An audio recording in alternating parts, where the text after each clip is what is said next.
And we're live. Hello and welcome to the Aten Inquisition, where we spend a little bit of time getting to know the members of our populace.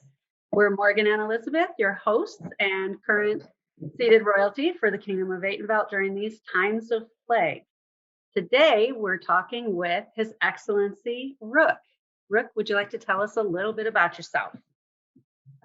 Hi, I'm 50. I started playing in the SCA. I guess my first event was about 1986, 87-ish. And I was in high school at the time. Wow, God, I'm old. So without just kind of going into the whole deal, I guess I was a kind of a D&D nerd and played sports and stuff like that, but I had never heard or seen the SCA. And then one day when I was cruising around campus, I saw some other students doing a little boffer fight off on the side. And I went up and I asked them what was going on, and they said that they were part of the local chapter of the SCA, and they were all about 15 or 16 years old. So I went to some meetings they had like a classroom they got during lunch that they would have quick little meetings, and there was probably about 10 of us. Through them, I started doing a little bit of boffer fighting on the weekends and stuff like that, but they didn't like me very much because I kept breaking their boffers. And we really, still at this point, I didn't know anything about it, but then they talked about an event, and the event was supposed to be, the end all to be all about the SCA stuff, and it was a crown tourney. And so I grabbed my best friend Alexander, former King Kite, I guess he just stepped down. And we went to Los Angeles for our very first event. And unfortunately, as high school kids, we didn't know anything about anything. So we thought, well, we don't want to go in garb. So we went in togas, thinking that, hey, this will be, fitting. They're just white sheets. But not knowing anything better, we grabbed a rope as a belt, and it was white rope. Oopsie. So we kind of ran into a bit of an obstacle when we showed up in these terrible sheets. And, I mean, they were awful togas. But then to boot, it was white belts when we went up to watch the event. So a bunch of people actually got kind of angry with us. And unfortunately, it was their first real taste of the SCA because there were some very crabby people about the white belts. So we apologized, obviously, took them off, and they had a gold key there that helped us out. And we got to watch our very first crown tournament.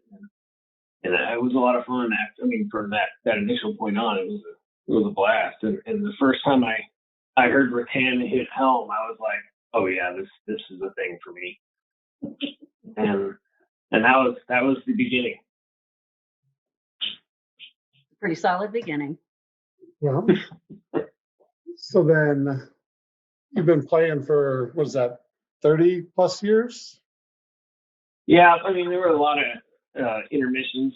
I started to play a little bit right around that time, but we didn't have armor, we didn't have anything, and we didn't really have, outside of like the Newbury Park area at the time, there were no real fighters with which to train. So me and Alexander kind of started teaching ourselves. We decided that the boffer rules were a little soft, so we started building better boffers, like using thicker PVC and just clobbering the snot out of each other.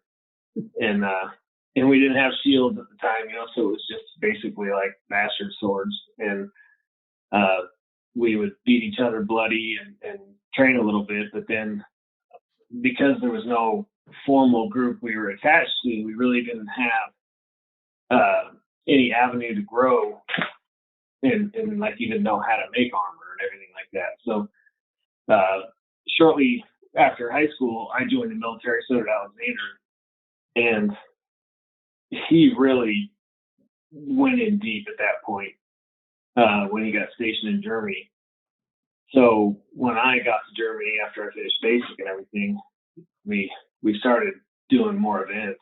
And the events we had in Germany was just an incredible experience. Like, I really liked the SCA before that, but after Germany, I was like over the moon. I mean, my first true event was in Germany, and it was in a castle, and we actually got to stay in the castle. It was like a keep, so it had a central tower, and then there was a walled in open area basically, and they had tournaments throughout the day, and we all got to camp in that space. So I fought in my very first tournament. It was like a newcomers thing, and I won. So I was feeling a little cocky, and I know it's hard to believe I might have been talking a little trash. And Alexander introduced me to his knight at the time, and his knight fed me my first real healthy serving of humble pie. He came out, actually, it was after the tournament, and I was like, still wearing all my stuff. So he came up to me and said, "Hey, you did a real good job, don't get a little too cocky." And I was just like, "Wow, this is easy, let's go do some more." He's like, "Okay, well, I want to teach you a couple things. I'm not wearing any armor, so don't hit me, just stop me from hitting you." And I was like, "Oh, what a piece of cake." So he does a couple shots, and he hit me with a wrap that smarted, and he stopped, and he said, "Okay, that's called a wrap," and in slow mo, and he showed me, "This is how I threw it. Don't let me do it again." When he starts going again, and 6 wraps later, I really didn't want to put any pressure on my left leg, but he was a great guy. We sat down, had a bunch of beer and stuff later on that night. But probably the coolest moment of the whole thing was after all the fighting was over. Well, I went to go start taking my armor, and they stopped me, and they said, "Oh no, the parade's about to start." And everyone in full garb, if you had armor or in all your armor, went on a march through the little local German town. Well, like when you're in really, really old German towns, their architecture is really, really fits the mood. The buildings are very close together. They almost lean over the street a little bit, and all the streets are cobblestone. And as we marched down the street of this local German town, all the Germans were in their second-story windows throwing rose petals down as we walked by. So it was just like, it was this cool moment that I'll never, ever forget. And that was the point where I probably just started putting my paycheck in the SCA instead of food. I can relate. Yeah. Yeah. So as much as we could with deployments and stuff like that, we participated in Germany, and really that's where Alexander formed the Horsemen at that point, and that whole thing started growing. So Nice. there's it. So what is your favorite story from back in the day when you were playing? Honestly, it's probably the fighting in that castle, and there's nothing like it when you wake up in the morning and you look around and you're inside of a castle. Those events, just the history of the country aside, and the people really, really got into it, and even the locals being in there and throwing the rose petals and stuff like that. That's best SCA story I could ever have. Aside from that, as I left Germany and went back stateside, I was really wandering. I didn't know when I got to Texas where I was going to fight or who I was going to be with, and there was no local contacts at the point where I knew where to find them. And I was kind of a computer idiot, so at the time, I wasn't even really searching the interwebbies for stuff. It was all word of mouth. One thing I did forget to mention is when I was in Germany, when I first got there, like my first month there, I was in my company. There were several people that were in the SCA. One of his name was Casey, and I heard fighting outside when I was in my barracks. So I peeked out the window, and there were guys scrapping in the front yard of the barracks. So I went out there to look, and it was just 3 guys in armor, but they had an SCA event that weekend. So they took me to it, and I think these guys didn't even know my name. And Casey, I ended up spending a great deal of time with him, and it was a non-fighting event, and I don't think I'd ever been to one of those. So it was it was like, wait, there's other stuff other than fighting. So it was like a feast, and just it was a lot. There was a lot of German people, and I didn't speak an ounce of German other than ein Bier. So I drank copious amounts of beer, and Casey was the consummate guy about like teaching you the SCA. Like if you're gonna have a first encounter with people in the SCA, you're really, really blessed if you get a guy like Casey. He was more than just a fighter, so he really pulled you in and tried to help you get to events, get to understanding how we do things and why we do things. And I think if anything, it helped me with younger fighters and younger people in the SCA. It was the impact that guy had on how I do things. Because up until that point, you kind of flounder when you first show up in the SCA. If there's not someone that can take you under their wing or at least point you in the right direction. And I always kind of struggle with that. I feel like because there's a lot of introverts, even though we're all loud and boisterous in the SCA, when it comes to going and just talking to strangers, that's a hard pill to swallow sometimes. So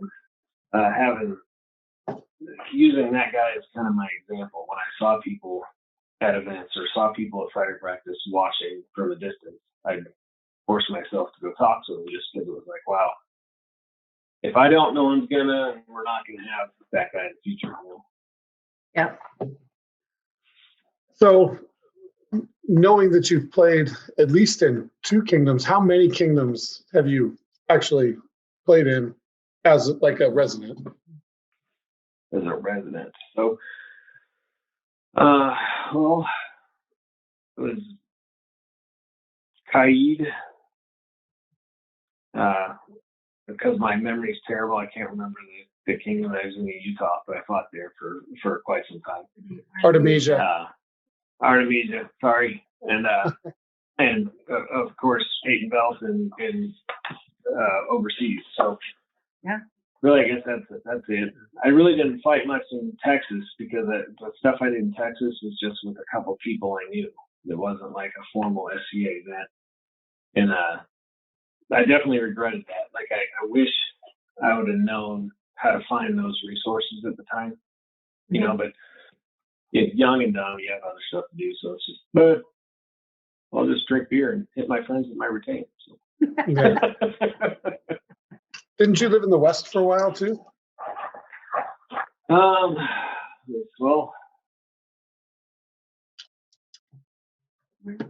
I lived in Georgia for a short time, but I was basic, so I really wasn't there doing anything.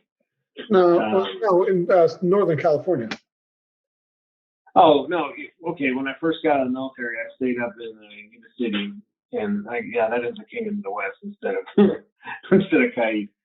So my first, that's when I lived with Alexander, and we were in Yuba City, and my first event at that time, that was 98, and they have an event in Kaid called Warji.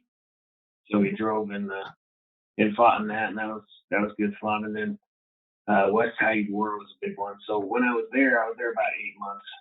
So at that level, I was probably participating every day, just because I lived with a horseman household. So, I mean, most of the people out there didn't even know I had a name other than Hrok. Yeah, because that's all I was called pretty much at all times. So can you tell us a little bit about your persona and your heraldry? Well, when we first formed the Horsemen, it was Alexander and me, and he had written kind of the history of our house prior to bringing this to me. He came up and he was like, "This is what I want to do. How do you think?" And at the time, we were written as an English household, and the heraldry of what we call the mullet was a cross that was painted red, and there was a history of that was said to, if you ever got in an argument with the church, that they would paint your symbol red as a sign that they were mad at you. And because we felt that the church shouldn't run the state, we had pissed them off enough, and this was just household history, that they painted our cross in red. And then when we got involved deeper into the SCA, we got that further understanding that, you know, we didn't do the religious symbology and anything like that. So we went from a cross to a 4-pointed star, and we just kept the symbol for our house. Mine, in the history of the house itself, where there were 4 brothers from 4 mothers that made up the leadership of the household, and who we called the Dread Mother, who was Alexander's mother, who is currently the Queen of Khitan. And she was the figurehead or matriarch of the house as a whole. And then Alexander was our eldest brother. I was the second born. Then it was Christian, and then Morgan, as far as like the order of the 4 brothers. And it was written at four different mothers, just because we obviously all look so different. So we're like, yeah, we'll just say Dad was a pimp. And so the history was written, and when Alexander had made his initial symbol with the 4 horses on his heraldry, I wanted to stick with that and just go a different. I really love the imagery of a 4-quarter shield, you know, with the 4 separate devices, and then just dividing it with our household symbol. So the red horses was my symbol, and then the other horses were my other brothers. So we were the 4 horsemen. So that was really it as far as mine goes. But I had thought my heraldry was submitted and accepted 20 years ago, and it was just something that I never truly paid attention to. Like, once I did the paperwork and sent it, I was like, we're done now.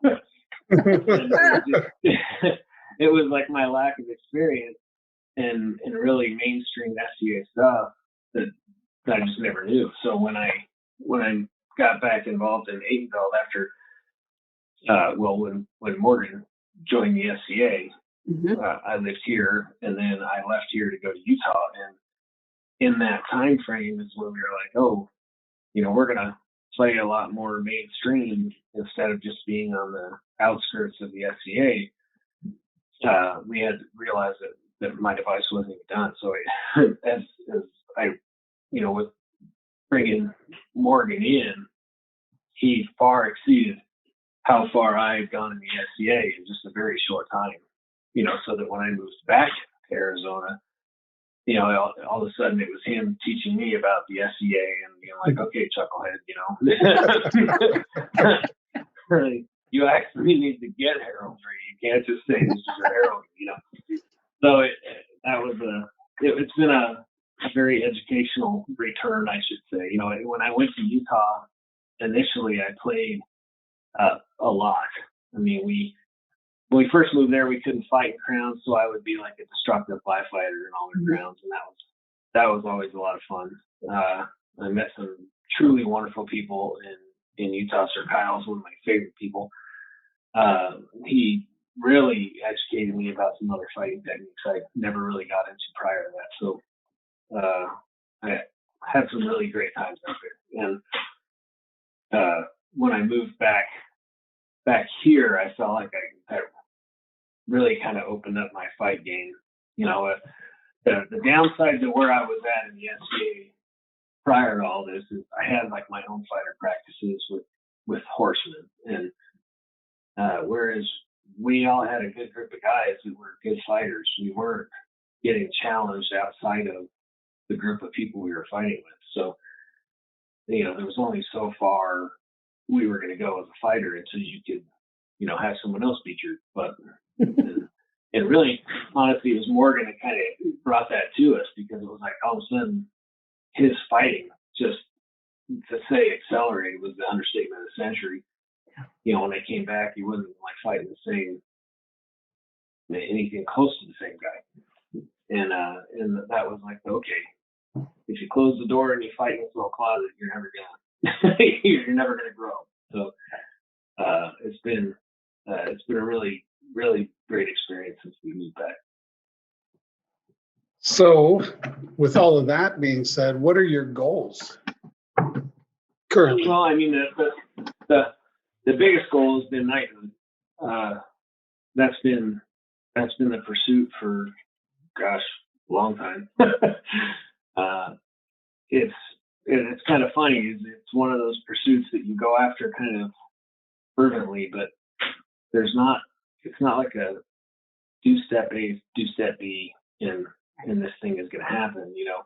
Knighthood, it can be elusive, and not necessarily through any one action or another, but you could be the greatest fighter in the world if you don't know people, if the other knights throughout the kingdom don't get the experience of ever fighting you or meeting you, they can't possibly vote for you. So there's so many things that when you first take on the pursuit of knighthood, that you don't think about. It's just like, well, I just want to be a kick-ass fighter and be a knight. When I first took my squire vote, well, I became a man-at-arms. I had been thinking about it before I left to move to Utah, and I wanted to ask my knight to be a squire before then, but then I was like, well, this doesn't make sense if I'm moving to try and squire. Yeah. So then we moved to Utah, and well, not knowing anyone really good enough to make that kind of commitment, it just kind of got pushed out. And then moving back here, I was like finding my opportunity. So I asked Art if I could be a squire. I really appreciate the way he handles his squires. It opens your eyes to a lot of things about the knighthood as a whole. Like, it's easy to watch a cool movie like Excalibur and go, I want to be a knight. It takes someone to kind of tell you it's about your behavior, it's about the way you treat people, and that even if you do all those things, still doesn't mean it's going to happen. So there comes a point where, excuse me, where you have to balance your expectations and just say, well, I'm going to try and be the best squire, fighter, person I can be. And if that accolade comes to me through the pursuits of me just being a good person and all that, then great. If it doesn't, I'm still gonna file my commitment to the people that I care for and try and pursue just being the best me, because at the end of the day, it doesn't necessarily make a difference if I have a white belt or I don't. Yep. Yeah, it was one of those things that I had to figure out too, where I realized that I knew what I wanted to be as a knight. Like, I knew who that person was. And so I just started modeling my behavior to always follow what that guy would do. That guy that I saw, I just chose to just be that guy. Cause then I like you said, it didn't matter then if I ever actually got it. I was being what I wanted to be. It didn't matter, Yeah, it's nice to be recognized, but being the thing it is important. And I can't say there has never been a time where I was like, God darn it, I didn't get it, and get upset about it. But at the same time, you do kind of have to get to that place where you're just like, be that or not, I get to celebrate with the people that do get it, and whether or not it happens, I can't let it change my fun, my game, my involvement, because that, at the end of the day, this is it's more than a hobby, and it's where I'm going to commit and I'm going to spend my time. And if I bring something into that is disappointment or anger or anything like that, then it's going to totally taint everything about it. And that's where I had to get to that point where I was like, well, I'm not going to be angry about it. I mean, I'm going to have fun. I'm going to go club someone with a stick, which there's no hobby in the world where I just get to skull beat people. That's a happy thing. So are there any art or service type things that you've done that you are particularly proud of? Well, I'd like to do the wire weaving. I wouldn't say I'm necessarily fantastic at it, but I've had some good experiences in it, and it's very calming. It's kind of a good thing to just pick up and do. So I don't do it enough. I probably need to commit more time to it. I've had some fun working on like ankle weaving and stuff like that with my lady. Unfortunately, like art is not really my strong suit. You know, although I did learn from my knight, and I got to make Alexander's crown, and that was a pretty epic experience to go through all the etching and the failed attempts initially, because there was 2 crowns before the one that he actually wears. It's tough, yeah. Well, and I can remember working with you to make his knight's chain. Yeah. You know, and those are kind of the cooler commitments and the cooler things that I've been involved in. Like when I do that there's something really special in that. You know, when you have a friend that you're kind of doing that. They're such monumental steps. You know, they're like when you get a crown, that's a huge thing, and to have been part of that experience for someone else, that just puts you over the top. Yeah. You know, but I get the same nerdiness when I train a younger fighter. Like when you meet someone and you start teaching them how to throw shots, and you see that develop into someone that can actually hit someone else, and you see their successes and their failures, like that's probably the highlight of what I like when I play in the SCA. You know, to teach someone else and to see it execute and go, that's like, there's nothing like it. Be some part of their story. Yeah, you know, and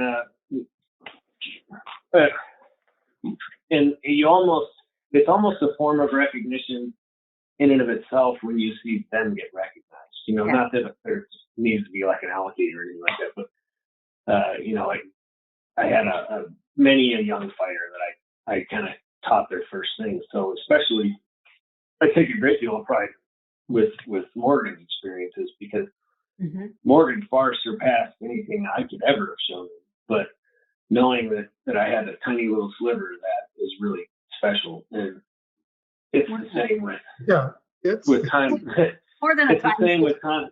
Yeah, it's the same with even like Birdie. When I see Birdie out there doing her thing, and she really loves to train younger fighters and help them get in their armor, and you know, I take pride in that. Just knowing that I had a tiny little sliver of that. Yep. You know, well, I was going to say, it's like the guy that you said that you met in Drakenwald, Casey. He had a profound impact on you, but he would probably tell you it was a sliver. Yeah. But just listening to you talk, like you've tried to emulate what he did for you with everybody you come in contact with. Oh, yeah. I mean, for me, he had a humongous impact on me. And when it comes to training young fighters, Alexander, it taught me everything I knew how to hand off. You know, he more than anyone I've ever met in the FCA is probably one of the best recruiters I've ever seen. And crazy. He really makes people want to be part of this thing. And when you're like, especially now that I'm an old fart in the FCA, you know, to pull in the younger generation and get them involved in what us old nerds do is just a really cool trade if we can just get everybody to do it. You know, especially now, if there's fears with COVID and everything that's going on, it's man, can we start going out and doing stuff again? Can we start bashing more people? Because Darcy will not let me hit her with a stick, no matter how nice I ask. Well, your son's almost 18, right? He will not get near armored with me. Yeah, we've tried that a few times. So is there anything that you'd like to try that you haven't dove into yet in the SCA? Well, I mean, there's a million fighting things that I want to do, that I haven't excelled at, or I haven't gotten a better gist of, spear fighting, things like that. I really do want to pick up archery. I used to shoot archery a million years ago, and I wouldn't mind picking that up again. I want to. One of my favorite things to do is actually do woodworking, and I'm not super great at it, but I do love to do it. So I'd like to pursue that more on the art side of things, so that I could be more of a contributor. I don't want to do the crowns, because that's what my knight does. I want to provide something that not everyone is providing. Does that make sense? Yes. To find an art that I can be passionate about that 1,600 people aren't doing. Nick. So, Yeah. if I were to talk to just people at large, what do you think they would say you are best known for? Oh, by the way, there's some hard questions today too. Yeah. They're not all easy. That's known for.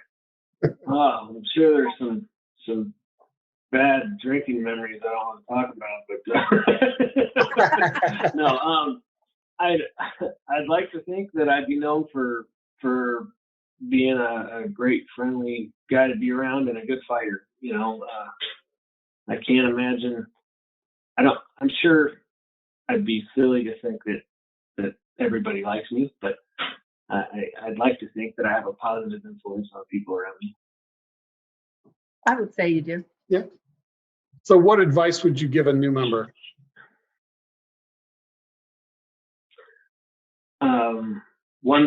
One thing a day, or one thing at a time, actually.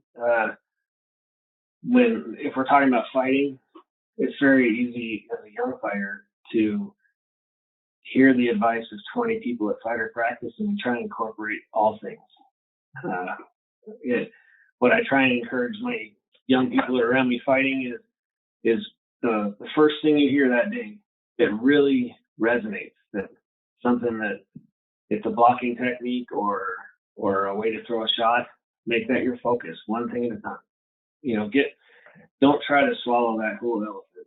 If you try, you're going to flounder for the entire practice, and you're not going to gain anything. But if you can focus on that one thing, you might make some headway. And it becomes less, it provides less anxiety. When you're hearing 20 tons of advice, it builds up anxiety, because you don't want to fail people that just gave you the advice. You don't want to, this guy took time to tell me something, and I want to blow it. So, breathe deep, one thing at a time. Yeah, that's solid. So you've been playing for a hot minute. Who inspires you still? Who inspires me still? Yeah, like who inspires you these days? For sure, Alexander does. Just with just the effort that guy puts forward all the time. And we're like schoolgirls. We talk probably 3 times a week, so definitely keeps me motivated. My lady motivates me every day. My knight, both of you guys, you provide a great deal of inspiration for me. I mean, the fact that I tell this story all the time actually about Morgan, but it's you're just as guilty. The first week that Morgan ever fought, he went out and clubbed everyone silly and got beat up. And back in the day, 100 years ago, I used to call him an armadillo because every time he'd get a bruise, he'd have a new piece of armor. Yep. Well, in that first week, he showed up with a armored gambeson with aluminum plates sewn into the gambeson, and he didn't do that sewing. That was you. It was. And just that is still in my garage right now. But Sorry about that. After like 5 days of fighting, that talk about commitment. That thing I can't even imagine how hard that was to make, let alone fit and have on the field in like less than 5 days. There was you guys, but you guys have handled your SCA like that since the word go. Your commitment was never a step at a time. Yours was like a friggin' huge leap, and the fact that you can take it on with that kind of passion and never get down on it, never feel like you're paddling upstream or anything. That you guys go forward like there's nothing slows you down, and anyone that knows either one of you will say that. Well, thanks. That was not like leading, but wasn't fishing, I promise. So, it's been almost a solid year now where we haven't been able to have real events and hit people. So what have you been doing to stay busy during the plague? A lot of work. I've been lucky enough and blessed enough to still be working the whole time. I really didn't get work from home much, maybe a few days here and there. But I think in the very beginning, I worked from home for 2 weeks straight, but that was really about it. So, unfortunately, I've been plagued by injuries, and that didn't change when my son took a trip into me and ripped some ligaments in my ankle back in September. So we've been challenged, to say the least. But actually, one of the things we did start doing is we started going to jiu-jitsu, and I was having a lot of fun with it. Actually, it was kind of a neat experience. I'd never done anything like jiu-jitsu. I'd done karate when I was really young, but as a person of girth, jiu-jitsu is kind of tough because rolling around the ground, jumping up and getting down. That's not really a strength. So, but I was having a lot of fun, like to the point where we actually have jiu-jitsu mats in the house now and stuff, so we can do stuff here. So really, Darcy even did it with me. Cody did it with us. So that was a good avenue of exercise when the COVID 40 or whatever hit. Oh no, it sounds like fun though. Yeah. Oh, that night I've been shooting a lot. We're members of the Gilbert gun range, so we go. Nice. That's my therapy. So, of all the traditions that you've seen over the years, what's something that you think we've lost that you'd like to see come back?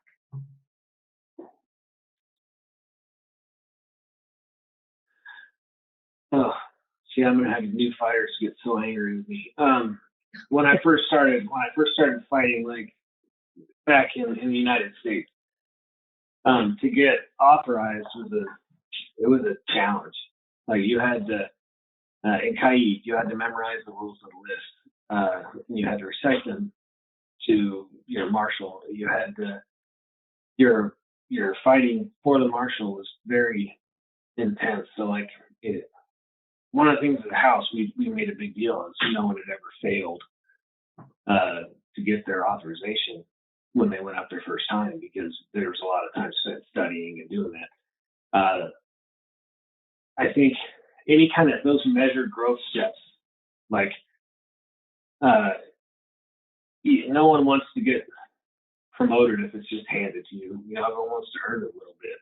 So having one thing we have, you earn, as knighthood, you earn that. When you ask to be squire, you go through your men-at-arms phase to prove you're worthy of being a squire.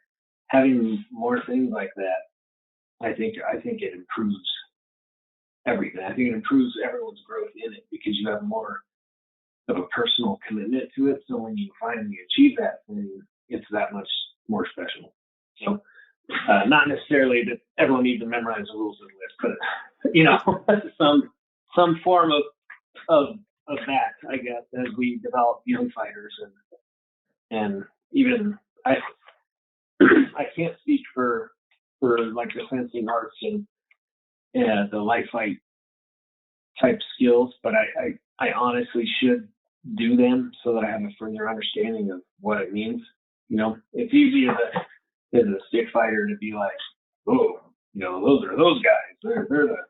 They're light fighters. They don't really hit each other. But truthfully, I don't even know cut and thrust. I know nothing about it, but I've heard you can get beat up doing it. So I'm like, hey, maybe you check that out. So those are other things I probably need to check out. I will tell you that once upon a time I was on the rapier field at Estrella, and then, you know, war is over and we come home, and I had just gotten out of the shower and I had this bruise like right here, like about the size of a nickel, just perfectly round right here. And I was like, what is that? And he says, you got that on the field. And I was like, I got a fighter bruise. I'm so excited. I got my first combat bruise. I'm so excited. I'm so proud of that little bruise. Yeah, and you know what I didn't do? I didn't poke it like she does every time I get a bruise. Let's see, I would have poked it. You're like, hey, how'd you get that? You should block that. So you've had the experience of being in several different kingdoms, and we all of the kingdom, like we've seen in our travels, kingdoms do things different. So what is your favorite tradition that you've seen, and it doesn't matter what kingdom it was in?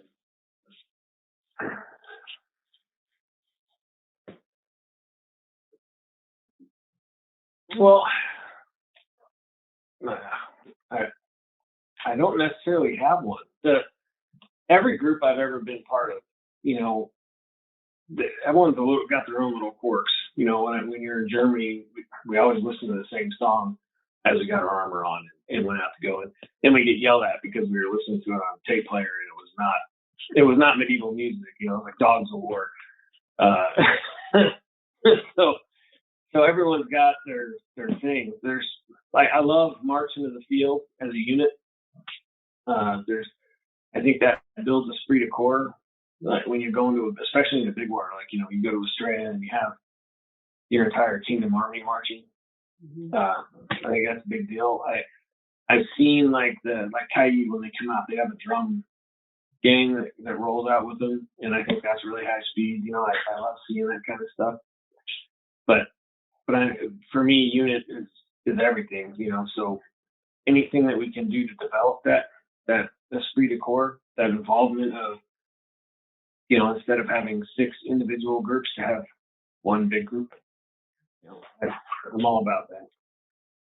So are there any traditions that you've seen in your travels that you're inclined to just get rid of? Get rid of? Yeah.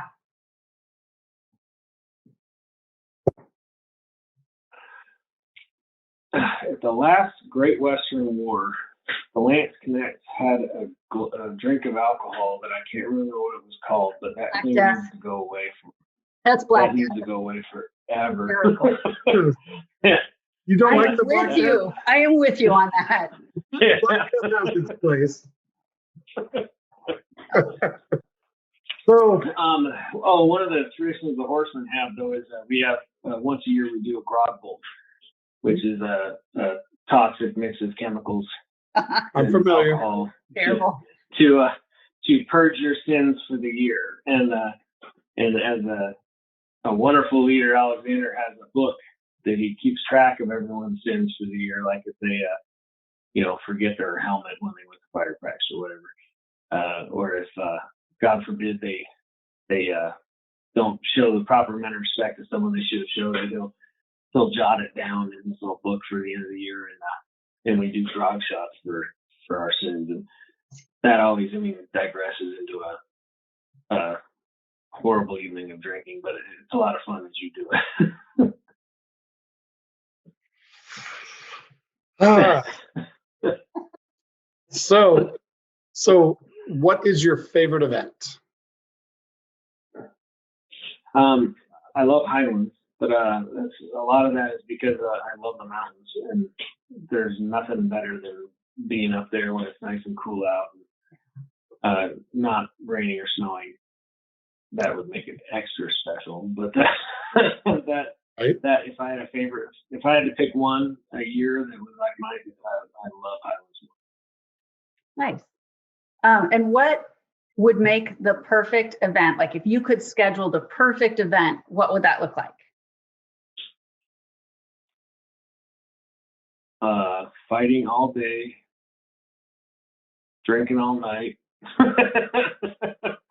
So pretty much all of it. No, perfect event.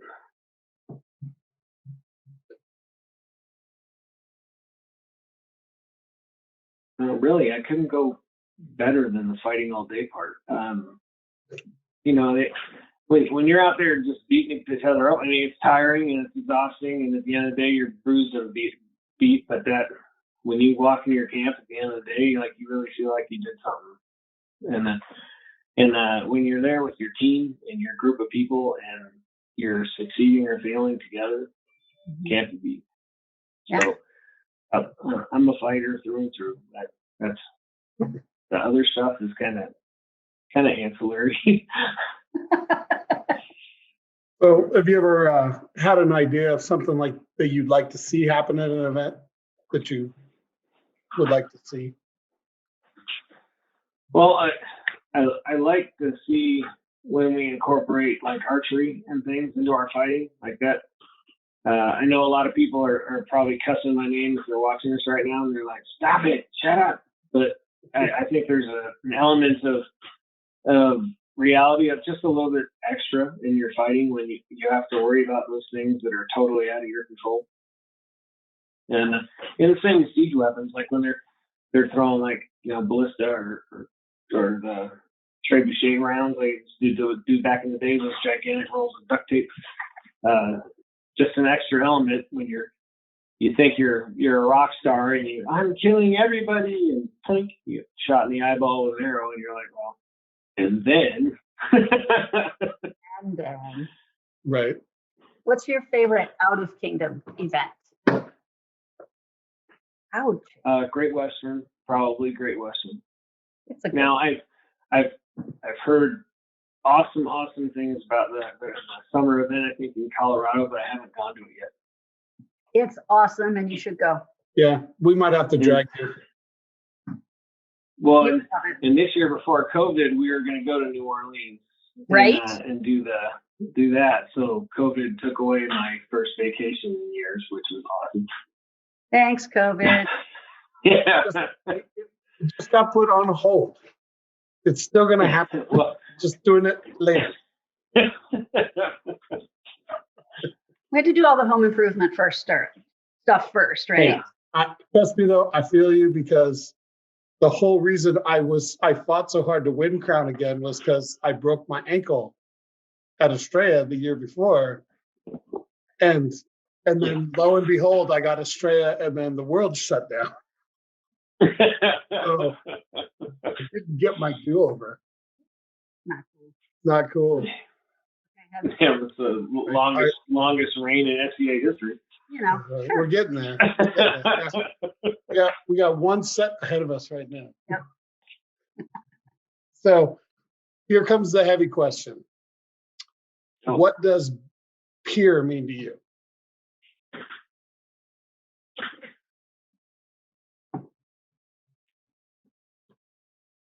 Well, right off the top, it's my teacher. It's everyone's teacher, really. But a peer is an educator. There you go. An educator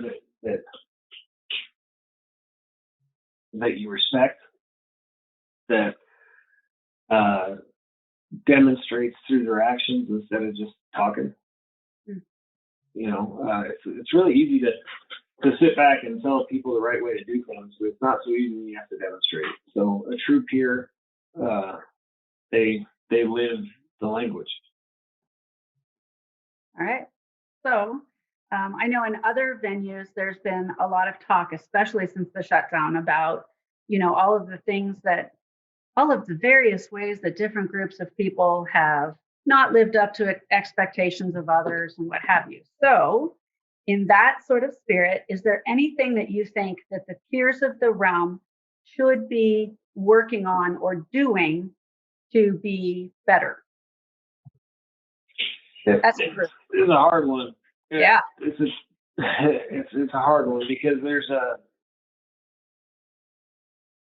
I'm speaking from a personal side, I'm a very kind of reclusive person. So when I'm left alone, I'll stay alone. And I can be okay with that, but not a lot of people are. So, like trying to remember to reach out to the people that are maybe not outgoing or not going to be okay being left alone and still be the friend that they had when they were shown at the fighter practice,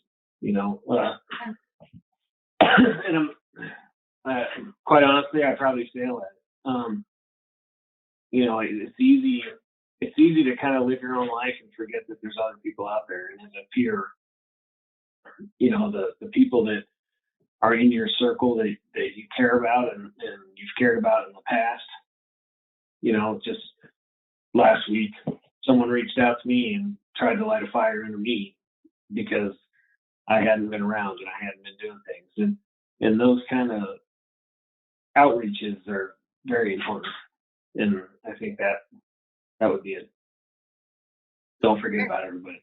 Yeah. Yeah. And it's tough because especially with this last year, I think everybody is falling into that trap, right? Where you just get too focused. Well, I can't go anywhere, so let's just focus on what I got going on. And, and so, yeah, I know we've tried really hard to make sure that we're still reaching out with some regularity to people. But even still, it's easy to you kind fall of fall right into your back. habits.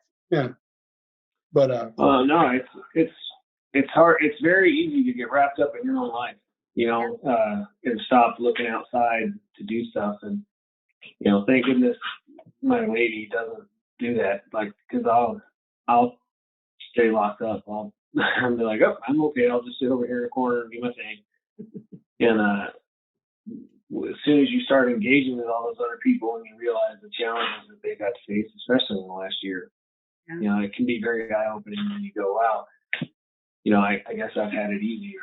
I haven't been thinking about all these other elements that affect so many people that, when you're going to events or you're going to fighter practice and you're seeing them every day or a few times a week, you have a very dramatic impact on each other's lives. But as soon as you're not seeing each other, that impact goes away, and now maybe some of those people are floundering and that's tough, to not have the avenue. well, I think we should lighten the mood a little bit. And I realize that he's not on the throne anymore. So you could probably tell some really good Alexander put his foot in his mouth stories. Well, Alexander, he lives with his foot in the mouth most of the time. Wow, Alexander stories. That are PG. Have to be. That are PG. You knew that. Now you're really making a challenge. Right. So I wish you should have given me this one in advance, and then I could have thought about it for a little while. Because there's plenty of history. Alexander has been pursued by the law more than once. When we were young, he was a little bit of a hooligan, and well, he got chased through. Okay, we're from Ventura, California area, and near our school there was a bunch of like sewer runoff drainage areas, and he was getting pursued for being out late at night and causing troubles. And when he got picked up by the local law enforcement for being out after curfew and being covered in sewage, he was sitting in the clink waiting for his mom to come get him. And when she came and got him, she's a force to be reckoned with. Yes. She is a powerhouse. And when she came into the area, she told the guard, "Can I leave him here?" You know, he's sitting there, "Mom." That was Alexander in his youth.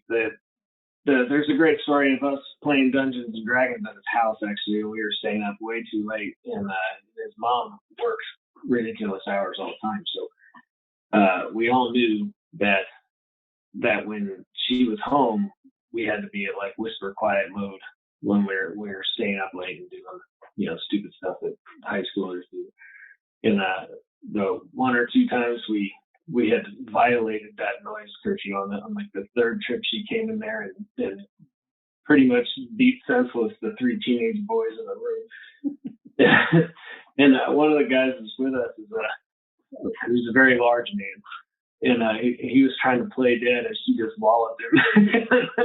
Alexander was trying to climb off his bed to get away from her. She like grabbed him by his ankle and like flung him back and just knocked the snot out of him. It was great. So Alexander's afraid of his mom, for real. Like, for real. I mean, I've She met could be her. in a wheelchair. It's valid. It's valid. All right. So that's actually all the questions that we have for you. Is there anything that you wanted to add today before we wrap it up? I don't know. I can't wait for this thing to be done and for us to actually be interacting again together. I know that's kind of a crazy way to say be done, but it's been a long time. And the little bit of interaction that I've had with my friends from the SCA, when we see each other, it's so much is affected. Like, especially that's the most huggy group of people in the world, and like no one wants to touch each other.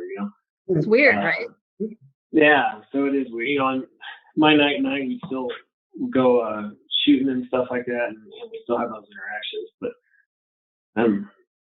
I'm ready for a social life that will get me out of the four walls. Same. I can't wait. Can't wait for that to move forward. Like, immunize me today. I want to be out there tomorrow. Fingers crossed first. Yeah. I won't lie, that it's been one of the nicest things about doing these interviews is we've had the pleasure of getting to spend some time with people. Yeah. It feels like we've just been too disconnected. Yeah. For real. It's nice to see your face. Yeah. From a distance through a computer. Yeah. As you do. Yeah. All right. Okay. Well, then we hope everybody enjoyed this evening, afternoon, today's interview. This one. We will see you all next time.